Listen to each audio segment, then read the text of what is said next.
Hi everyone, these are basic instructions on how to put together your Halloween mini album from your kit. And depending on where you took my class or where you got your kit, depends on what binding we use because every kit was different for every store or every class. So I'm going to show you really quick how I put this together.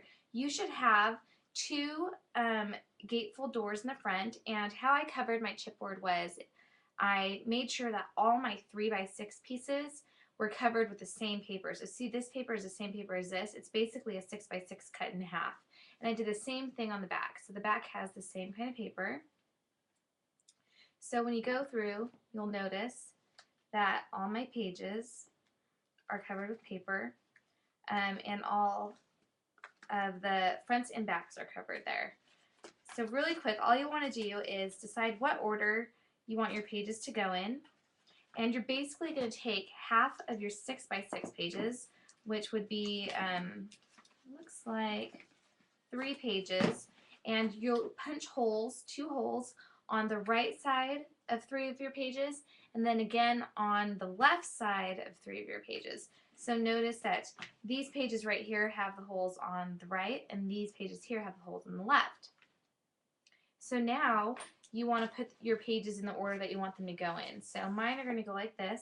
So notice that your back piece has 2 holes on each side. Now this is super easy to do. All you do is you have to make a guide first. So what I did is I took my 2 front pages. This is how you're going to punch your holes. I took my 2 front pages, I sandwiched them together just like this. So see, just like that. I made sure they were nice and even, and I just guesstimated with my hole punch. I usually go about an inch away from this edge here, and then just under a quarter of an inch from this edge here. So I punched a hole through both pieces. See, there's 2 pieces there. And then I took one of the pages, I flipped it over just like this, and I used that hole as a guide, and then I punched through that bottom piece that doesn't have a hole yet. And then I did the same thing over here, only this time that hole is going to be the guide. And I know it seems kind of confusing, but once you do it, you can practice on some scratch paper first. But once you do, you'll understand what I'm talking about. So really quick, I'll explain it one more time. So you're going to guesstimate where you want your hole. You're going to punch one hole. So I want my hole right there. So I'm sandwiching my papers together, or my chipboard together, and I'm punching through both sheets. And then I take one and I flip it over just like that, and then I use the existing holes as guides to punch through the other sides. Okay, and then you'll set one of those aside, and I'll use this one as my template for the rest of my pages.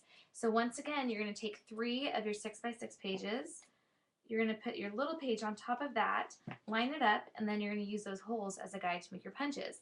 And this way, all of your pages will have holes in the exact same spot in the binding. So you're going to do that for 3 of your pages, 1, 2, and 3, and then, or 3. And then you'll go and you'll grab 3 other pages and you'll do the same thing, only this time you'll go on the left side. So you'll take these holes and you'll line them up on the left side and punch those holes. And now all those holes will be the exact distance apart from the edge. And then for the back piece is the largest piece. I believe it measures 6 by 6.5. So the 6.5 needs to go horizontally.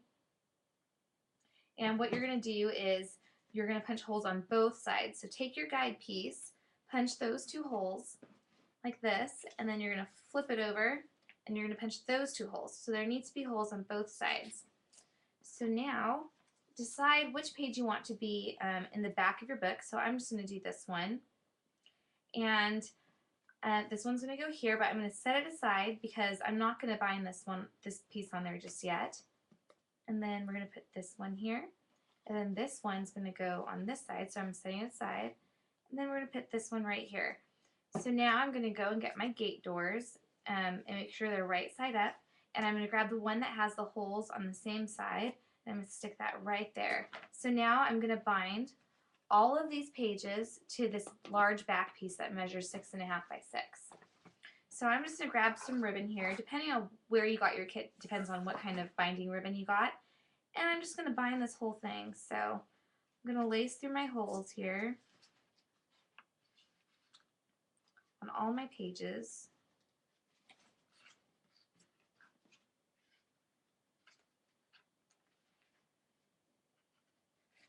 There we go. One more hole, and then into my back page. And I'm going to set it up right just like this. And all I'm doing is I'm just going to tie a little bow.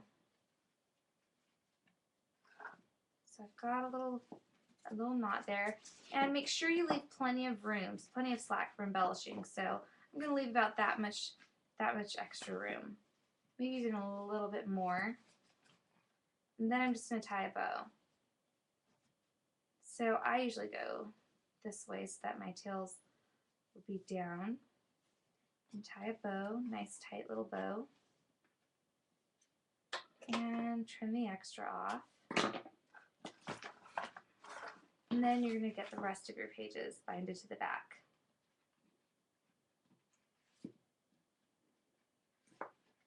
Just like this. You're going to do the same thing. You're going to tie a little bow. And you don't have to do bows. You could do binding rings if you have large enough ones, but these tend to get a little bulky, so I find that ribbon works much better for binding. So once again, we're leaving a little bit of slack.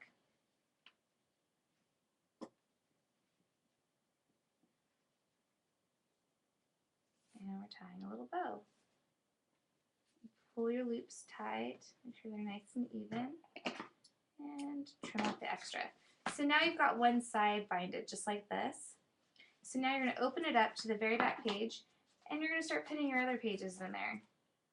So for instance, this page is going to go here, and to save time, I'm going to start threading through these holes with my ribbon as I'm putting them on top.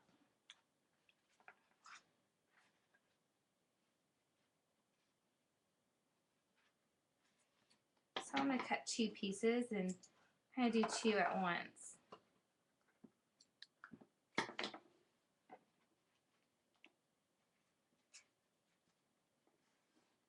Then I'm going to grab my next page, which is going to be this one here, and I'll give you a little tour of my book once I'm done so you can see just how I'm embellishing it, just how I embellished it, and get some ideas.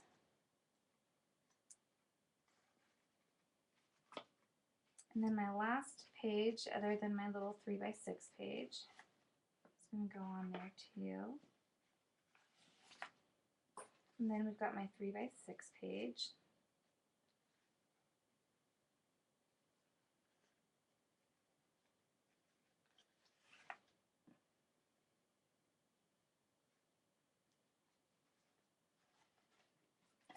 And then you're just going to turn it up. I'm going to attempt to tie an upside down bow. Don't forget to leave some slack.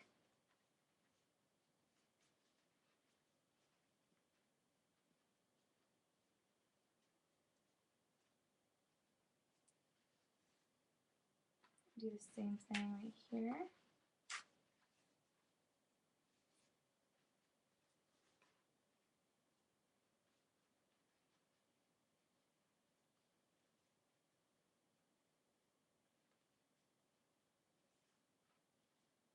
And got your little bow. Alright, so now you're going to open up all your pages, and now you're kind of going to shuffle your pages closed. So this one's going to go down. You can start on either side, and then this one goes over that one, and you just keep going. And this is how you get your pages to go in order. And then you got your gate doors. And see what I mean about the leaving enough slack on that ribbon? I didn't leave enough slack on mine, so I've got to loosen them up a little bit here. Because you want to make sure that you leave enough room for your book to close, especially if you have heavy embellishments in there like I do. So I'm loosening mine up a little bit here. And I think I put mine in the wrong order because I untied these earlier and the book was fine, but that's alright. So just be aware of where you're putting your embellishments.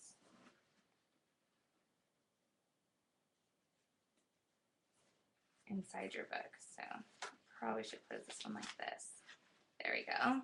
And see how this little door is sticking up a little bit? It's because I need to loosen up those. But I'm going to give you a look-see at all my pages really quick before I'm done.